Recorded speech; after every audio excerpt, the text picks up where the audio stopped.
Queridos amigos, sejam bem-vindos ao canal Videira Espírita. Meu nome é Cristina Brito e este é o programa Projeto 15 Minutos, o Céu e o Inferno.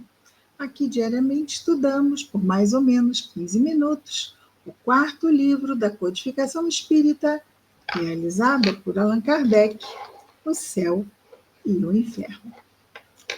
Estamos atualmente na primeira parte deste livro, que fala da doutrina, capítulo 4, que fala do inferno, e nós estamos no item 12. O item 12 vai tratar da narração do inferno cristão. E nós estamos aqui vendo os muitos católicos que alegavam, não é, que em desdobramento foram levados para assistir os horrores do inferno e voltavam e descreviam. Nós vimos aqui ontem um comentário de Allan Kardec que fala que poderia ter sido mesmo um pesadelo. Vamos ver aqui bem o comentário de Kardec. Ele nos diz: reconhecem-se nessa visão todas as características dos pesadelos. É, pois, provável que foi um efeito deste gênero que se produziu em Santa Teresa. Aqui, quando ele comenta as visões que teve Teresa de Ávila, não é? Conhecida como Santa Teresa de Ávila. Vejamos, então, a continuação. Vamos pegar agora, já é a terceira parte, não é, do item 12, no capítulo que começa ali embaixo, com efeito, demônios. Então, continuam as descrições dos ditos homens santos ou santas, reconhecidos pela igreja, que alegam ter se desdobrado e ido ao inferno e voltam trazendo as suas narrativas. Ali embaixo, ou seja, no inferno, e aqui é o inferno cristão, com efeito, demônios que, para melhor atormentarem os homens em seus corpos, tomam corpos. Tomam corpos. Estes têm asas de morcego. Então, quer dizer, os demônios se representam através de corpos. Aí eles vão descrever os corpos dos demônios, com asas de morcego, com cornos, quer dizer, com chifres, couraças de escamas, patas providas de garras, dentes afiados. São-nos mostrados armados de forcas, de pinças, de tenazes ardentes, de serras, de grades, de foles. Os foles são aquilo que faz atiçar o fogo, não é? Sopra, são sopradores, não é? De foles, de clavas. As clavas são aqueles, se fossem bastões grandes, clavas. Todos instrumentos de tortura, ok? E fazendo durante a eternidade com a carne humana o serviço de cozinheiro e de açougueiro. É tão terrível isto, pensar que são mentes que se dizem religiosas tecer este tipo de descrição terrivelmente atroz, não é? Atroz, perversa. Aqueles transformados em leões ou víboras enormes arrastam suas presas para as cavernas solitárias. Alguns se transformam em corvos para arrancarem os olhos a certos culpados, e outros em dragões voadores para carregá-los sobre seus ombros e transportá-los, muito assustados, muito sangrentos, gritando através dos espaços tenebrosos. Vejamos, não é, que Kardec, ele diz exatamente como era divulgado o inferno. E depois ele vai nos falar das zonas de sofrimento que a doutrina espírita revela, né? E vai nos trazer, na segunda parte do livro, declarações dos próprios espíritos a nos dizer a sua realidade no mundo espiritual. Então, os dragões levando nos ombros suas vítimas, que gritam através de espaços tenebrosos e depois deixá-los cair em lagos de enxofre. Eis aqui nuvens de gafanhotos, escorpiões gigantes, cuja visão dá calafrios, cujo odor dá náuseas, cujo menor contato dá convulsões. Eis aqui monstros de muitas cabeças, abrindo por toda parte suas gargantas vorazes, sacudindo sobre suas cabeças disformes longa cabeleira de outras coisas horríveis, moendo os condenados entre as suas maxilas ensanguentadas e vomitando-os todos moídos, mas vivos, porque são imortais.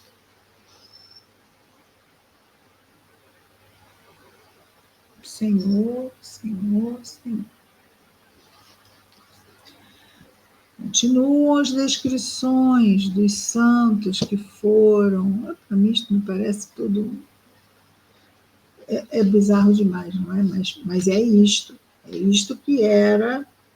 Foi assim que foi a construção histórica. Ok? Isto aí é história. História não é história da carochinha. Isso é história. História da civilização cristã. Continuando. Judaico-cristã, não é? Porque antes de sermos cristãos, Jesus era judeu. Então, sigamos. Esses demônios, com forma sensível, que lembram tão vivamente os deuses do Amentil e do Tártaro, ou seja, os deuses pagãos, e os ídolos adorados pelos fenícios, pelos moabitas e outros gentios vizinhos da Judéia, todos pagãos, eles não agem ao acaso, cada um tem a sua função e a sua obra. Então, está tudo muito organizado no mal. O mal que eles fazem no inferno está em relação com o mal que inspiraram ou fizeram cometer na terra. Os condenados são punidos em todos os seus sentidos e em todos os seus órgãos, porque ofenderam a Deus através de todos os seus sentidos e de todos os seus órgãos.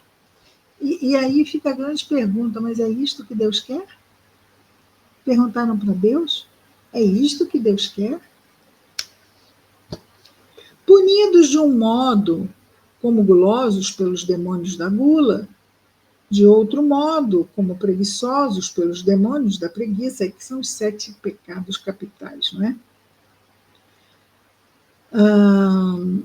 De outro modo, como preguiçosos já vimos, de outro modo, como fornicadores pelos demônios da devassidão, e de tantas maneiras diferentes, quantas maneiras diferentes há de se pecar. Terão frio, embora queimando, e calor, embora entregelando-se.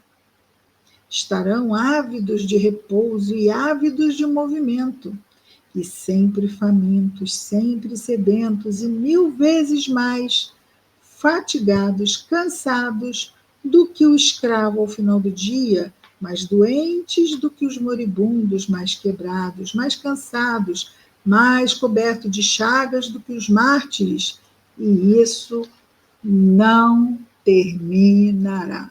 É para todo sempre.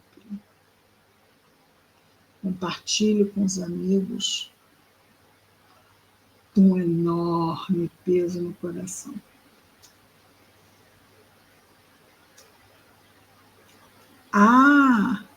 esta necessidade de lembrarmos. Estávamos lá na época, mas aí estamos reencarnados, não lembramos nada disso.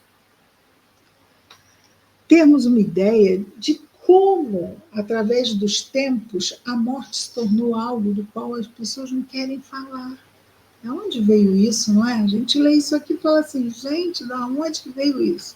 Da onde que as pessoas pegaram a aversão de falar do que vem depois? Olha, sinceramente, se eu estivesse nessa época, eu não ia querer conversar sobre morte, falar nada, nada, não. Então, vamos falar sobre isso, vamos mudar de assunto. Por quê? Terrível, não é? É mesmo terrível. Continuando.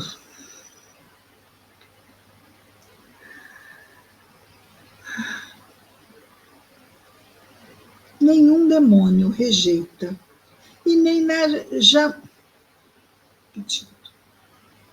nenhum demônio rejeita e nem jamais rejeitará a sua horrível tarefa.